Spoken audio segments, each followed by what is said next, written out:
So next topic is relationship between drift velocity and the current. Okay, it can come as a derivation question for 2 mark or 3 mark, or you can expect problems based on this equation. Okay, so that is the relationship between drift velocity and current. So derivation type question.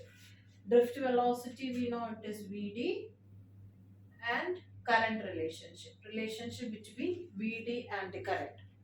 Okay, so let us consider a conductor of length L, area of cross section A, drift velocity Vd, and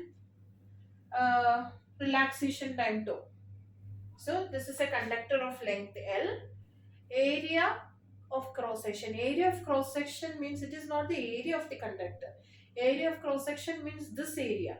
When you cut a conductor, what shape you see? Here if you cut a conductor, you will see a circle. So area of cross section for this conductor will you can find by using the formula pi r square.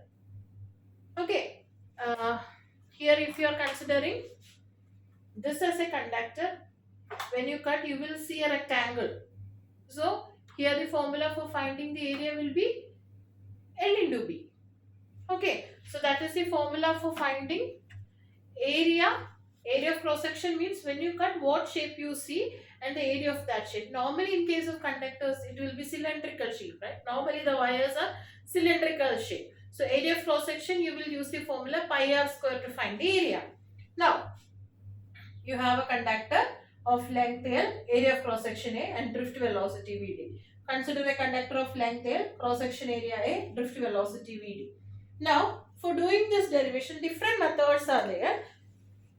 If you're following this method, it is easy. You remember 3 steps. First step is speed, second step is oleum, and third step is number density. If you can remember this easily, you can study this derivation. Speed, oleum, number density. Speed, what is the speed? Distance by speed is distance by time is speed. Oleum is what? Length, LBH, length into breadth into height is oleum. Number density is what? Number of electrons per unit volume. So if you can remember these 3, easily you can solve this derivation. So the first step, as I told you, this is speed. This is the first step. Speed. What is the speed? Distance by time. Here in this case, the distance means the length of the conductor. By time means the relaxation time. Here we will represent it as, you can either use tau or delta t is also fine. Anyway, in the final expression, that t will go. That's why I am telling. It is just distance by time. Speed is distance by time. Here it is L by t. Okay. So from here you will get the expression for L. L is equal to what you will get. Here speed is drift velocity. Drift velocity is equal to L by delta t. So that is what you are getting. Speed is equal to L by delta t. Or you will get L is equal to Vd into delta t. So you will get the length Vd into delta t. That is the first step. Speed is equal to L by t or L is equal to Vd into t. That is the first expression. Now the second expression is volume. Volume is what? Length into breadth into height. Already breadth into height is what? Area. Okay. And into length. So volume we know. Volume is length into breadth into height. Breadth into height is area. So length into area. So oleum I can write it as, the second step is oleum. Oleum I can write it as length into area. So already we got the length here, Vd into delta t. For length I will substitute Vd into delta t into area. So that is the volume. So second step is that. Now the third step is number density. Number density means number of electrons per unit volume. That is number density. So number density, you can use the symbol small letter n or eta. In some schools you will use small letter n, some you will be using eta. Both correct. It is just a number density. Small n is always number density. Okay. So number density is number of electrons per unit volume. Total number of electrons in the conductor you represent using capital letter N. Divided by volume expression we already got. Volume is equal to what? Vd into delta t into A. So from here you will get the total number of electrons as, you will take to this side, n into Vd into delta t into A. So you will get the total number of electrons as N into Vd into delta T into A. So once again the steps are speed, L by T, from there you will get the length. Next volume, length into area, substitute that previous length in length into area, that is volume. Now third, number density is number of electrons by volume, substitute for volume there, and number of electrons will be number density into volume. So capital N number of electrons is equal to NVD delta TA. So that is the third step. Now we know charge. Charges are quantized. Q is equal to Ne. You studied that. If you have one electron, the charge of an electron is 1.6 into 10 raised to minus 19 coulomb.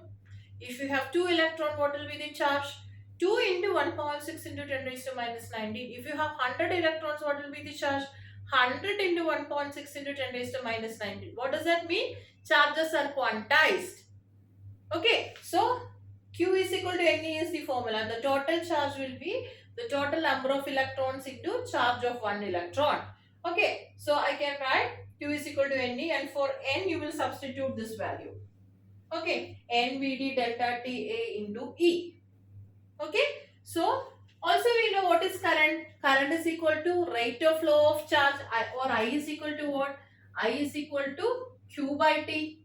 So here you have Q and T. When you take Q to this T to this side, you will get Q by T, that is I, right? So Q by T is equal to neAVd, or Q by T is I is equal to neAVd.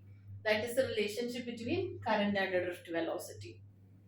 Okay, now they can ask one more question, a relationship between J and Vd. So what is J? J is actually the current density. There is a new term, current density. Current density is represented using capital J. Current density is actually the current per unit area. That is capital J, current density. Current density is what? Current per unit area. So current density, it is current per unit area. So here you can see I is there, A is there. So if you take A to this side, you will get I by A, that is J, current density.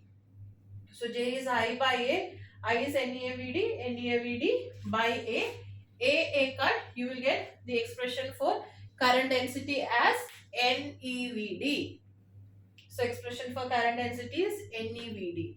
So both equations are very important. Directly they can ask as a derivation, or it can come as a part of a problem. Okay, so this is the relationship between current and drift velocity. There is a relationship between current density and drift velocity. Again, current density is current per unit area. Hope it is clear.